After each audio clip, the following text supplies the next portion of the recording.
I don't recall ever speaking about a peace initiative. I, of course, attended that meeting to find out what it was actually about. It was represented at a high level, mostly by American negotiators, Kushner and Witkoff, and a declaration was proposed. And if you want to call it willing or something, of all those present, the ones willing to send soldiers to Ukraine were only two, Macron and Starmer. They also signed the protocol. So it was an open debate. A protocol was proposed outlining some ideas for arrangements in Ukraine after a ceasefire, but we didn't learn when the ceasefire would occur or what the prospects were. I was glad to be there because I naturally met and spoke with Mark Rutte and other European statesmen, so it was a valuable experience. Austria was there as an observer, and some other states were not fully involved, but most of the countries commented on the protocol with reservations, noting that parliamentary approval would be required, and the majority of states refused to send troops to Ukraine. The protocol was ultimately signed by France, the UK, and President Zelensky. And of course, a key role is played by President Trump. Without him, it simply won't work.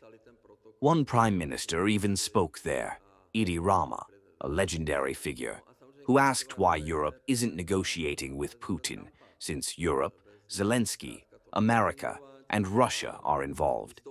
In essence, I attended to see what it was about, but it was not the subject of our discussion here, because we have far more important tasks ahead of us. After 1st July 2026, Slovakia will assume the presidency of the Visegrad group.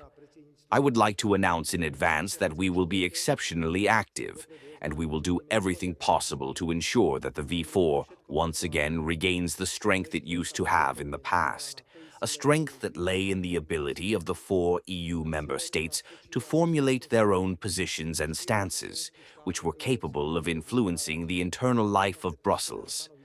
I can say that following the senseless ideological decision of the European Commission to adopt Repower EU and to halt the flows of Russian gas after 1st January 2028, the Czech Republic will be an exceptionally important transit territory for us for the transport of gas to the territory of the Slovak Republic. For this reason, I approached the Prime Minister and identified 2 important projects related to gas. I believe that the relevant ministers will be able to address this issue at a joint meeting of the governments, which I have already announced. I also informed the Prime Minister about transport-related projects in which we are fulfilling our commitments to the extent of the possibilities available to us. I have repeated our positions 100 times over. First, Slovakia will never send a soldier to Ukraine in the multinational military forces that are to operate on Ukrainian territory. You may have heard the statement saying that every foreign soldier on Ukrainian territory will be a legitimate target in this war. Are we going to provoke a conflict with the Russian Federation, or are we actually going to settle for peace? Slovakia will never donate any weapons to Ukraine. The previous government donated so many weapons that it practically exhausted the entire military arsenal of the Slovak Republic, and now we have to replenish it for a lot of money. No weapons. The only thing I can imagine is that the Slovak Republic, as a neighboring country to Ukraine, could participate in monitoring a ceasefire or some peace agreement. But again, now I will exercise the right to free speech. I am convinced that honest efforts are being sabotaged in peace negotiations, honestly, and there is no sincere interest in ending this conflict with peace as quickly as possible. All the steps being taken suggest that the conflict will continue for many more months in Ukraine at the cost of tremendous human losses, if a Russian or Ukrainian life means nothing to someone. To me, a Russian and a Ukrainian life has the same value as the life of a French, American, Italian, Slovak, Spanish, German, or any other soldier. Therefore, it is not good news for me if someone says that 5,000 people were injured or killed on one side of this war conflict. I had a meeting with the president of Ukraine, where 2 different worlds met. Until now, the president has not understood Zelensky, why the Slovak Republic does not agree with Ukraine's membership in NATO. I explained to him in vain that it is not our decision because the Americans resolved the issue of Ukraine's membership in NATO by ensuring that Ukraine will not be in NATO.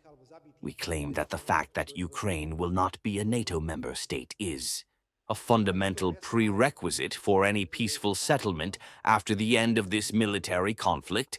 On the other hand, I appreciate that I went through important bilateral discussions with President Zelensky on the matters of Slovak-Ukrainian relations.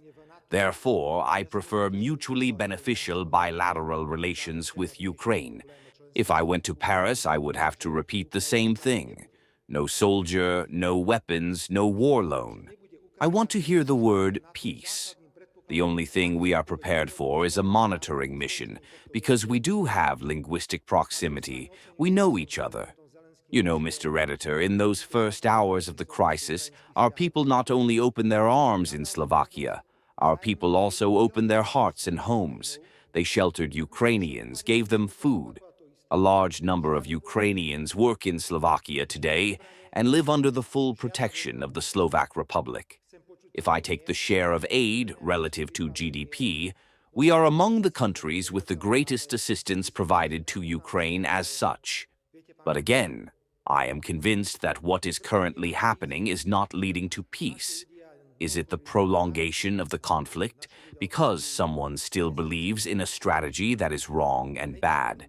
That through prolonging the war with constant financial support, political and other support to Ukraine, it will lead to the weakening of the Russian Federation. This strategy is mistaken. It is mistaken and will lead only to hundreds of thousands of dead people. I could easily sign an agreement with you now that we might still be standing here in December.